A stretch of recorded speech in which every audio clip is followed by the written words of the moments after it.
नमस्कार साथियों, आज हम लोग जानने वाले हैं आर्टिकल 13 के बारे में। ये जो आर्टिकल 13 है ये उन कानूनों की बात करता है जो हमारे फंडामेंटल राइट्स के अगेंस्ट हो, अर्थात फंडामेंटल राइट्स का रिस्पेक्ट ना करता हो या इसके असंगत हो। आर्टिकल 13 में कुल 4 क्लॉज हैं, जिसमें क्लॉज 1 प्री कॉन्स्टिट्यूशन लॉ की बात करता है। जैसा कि हम लोग जानते हैं, हमारा संविधान 26 जनवरी 1950 को प्रारंभ हुआ।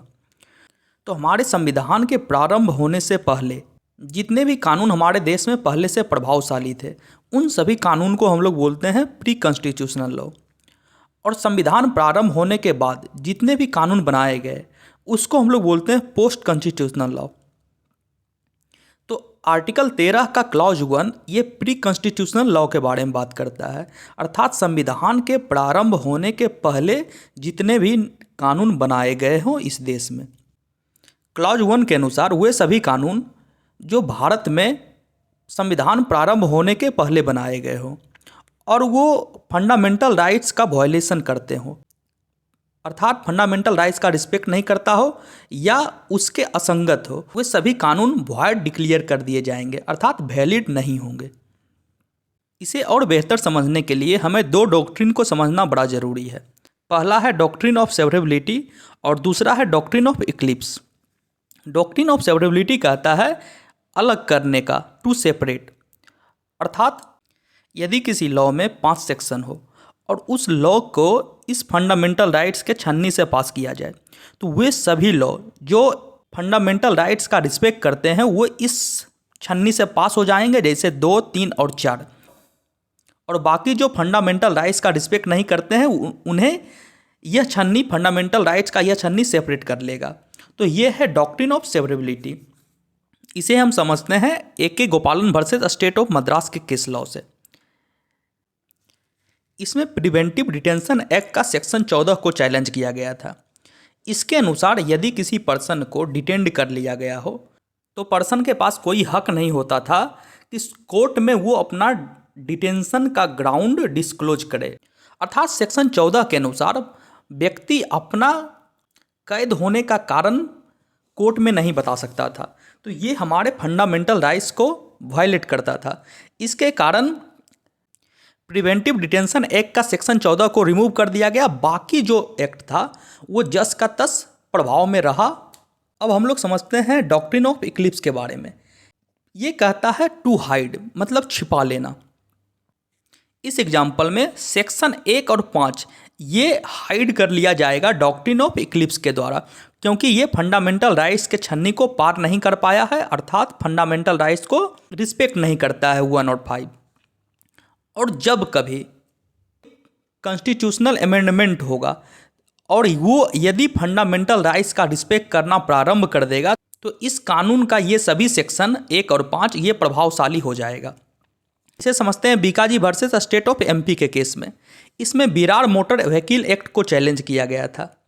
इस एक्ट के अनुसार स्टेट किसी भी कंपनी को अपने अंदर ले सकती थी, जो कि फंडामेंटल राइट्स के आर्टिकल 19 का वायलेशन था। लेकिन जब इस एक्ट में अमेंडमेंट किया गया तो बाकी का जो सेक्शन आर्टिकल 19 को वायलेट करता था वो फिर से लागू हो गया और प्रभावशाली हो गया। आर्टिकल 13 का क्लॉज 2 कहता है कि स्टेट कोई लॉ बना ही नहीं सकता है जो फंडामेंटल राइट्स को एब्रीज करे, जो फंडामेंटल राइट्स का अनादर करे। और यदि स्टेट ऐसा लॉ बनाता है तो उसे वॉइड डिक्लेयर कर दिया जाएगा। इसे हम लोग समझते हैं state of Gujarat versus Ambika mills के केस में। इस केस में लेबर वेलफेयर फंड को चैलेंज किया गया था, जो हमारे फंडामेंटल राइट्स को अनादर करता था। लेकिन सुप्रीम कोर्ट में ये कहा गया कि फंडामेंटल राइट्स तो सिटीजन्स के लिए होते हैं, लेकिन अंबिका मिल्स तो सिटीजन है ही नहीं। तब सुप्रीम कोर्ट के द्वारा कहा गया कि स्टेट वैसा लॉ बना सकता है जो फंडामेंटल राइट्स को एब्रीज करे, जो फंडामेंटल राइट्स का अनादर करे, लेकिन वो सिर्फ नॉन सिटीजन्स पे लागू होगा। नॉन सिटीजन्स में कंपनी वगैरह आ सकता है, विदेश का कोई भी पर्सन आ सकता है, तो ये सब पे लॉ प्रभावशाली रहेगा। लेकिन वो सभी लॉ जो फंडामेंटल राइट्स को एब्रीच करता है, वो जो स्टेट बनाता है तो वो सिटीजन्स पे लागू नहीं रहेगा। ये कहा गया सुप्रीम कोर्ट के द्वारा state of Gujarat versus Ambika mills के केस में। आर्टिकल 13 का क्लॉज 3 लॉ को डिफाइन करता है। लॉ के अंदर ऑर्डिनेंस आते हैं, ऑर्डर आते हैं, बाय लॉ आते हैं, रूल आते हैं, रेगुलेशन, नोटिफिकेशन, कस्टम और यूजेज। लेकिन 2 एक्सेप्शन है। यदि कोई ऑर्डर इंस्ट्रक्शन और गाइडलाइंस के लिए सिर्फ लाया गया है तो उसे लॉ नहीं माना जाएगा और पर्सनल लॉ को भी इसके अंतर्गत नहीं रखा जाएगा। आर्टिकल 13 का क्लॉज 4 ये बात करता है कि यदि कॉन्स्टिट्यूशन में 368 के द्वारा कोई अमेंडमेंट हो तो उस पर आर्टिकल 13 का कोई भी क्लॉज नहीं लगेगा। इसे हम लोग 4 केस के माध्यम से समझते हैं। पहला है शंकरी प्रसाद का केस। इस केस में कहा गया कोई भी कॉन्स्टिट्यूशनल अमेंडमेंट है उस पर आर्टिकल 13 का कोई भी क्लॉज नहीं लगेगा, अर्थात जुडिशरी के पास कोई भी पावर नहीं है इसे रिव्यू करने का। फिर आया गोलकनाथ केस, जिसमें कहा गया कि कॉन्स्टिट्यूशनल अमेंडमेंट भी 13 के अंदर आता है और सुप्रीम कोर्ट के पास पावर है कि इसे रिव्यू कर सके। इसके बाद सुप्रीम कोर्ट का जो पावर है, जुडिशरी का पावर, ये इंक्रीज हो गया। तो पार्लियामेंट द्वारा 24th अमेंडमेंट एक्ट लाया गया, जिसमें आर्टिकल 13 क्लॉज 4 को इंट्रोड्यूस किया गया। और आर्टिकल 13 क्लॉज 4 कहता था कि यदि कॉन्स्टिट्यूशन में 368 के अंतर्गत कोई भी अमेंडमेंट किया जाए तो उस पे जुडिशरी रिव्यू नहीं कर सकता था।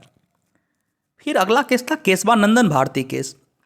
इसमें सुप्रीम कोर्ट ने कहा कि कोई भी कॉन्स्टिट्यूशनल अमेंडमेंट 368 के तहत होगा तो सुप्रीम कोर्ट के पास पावर नहीं है उसे रिव्यू करने का।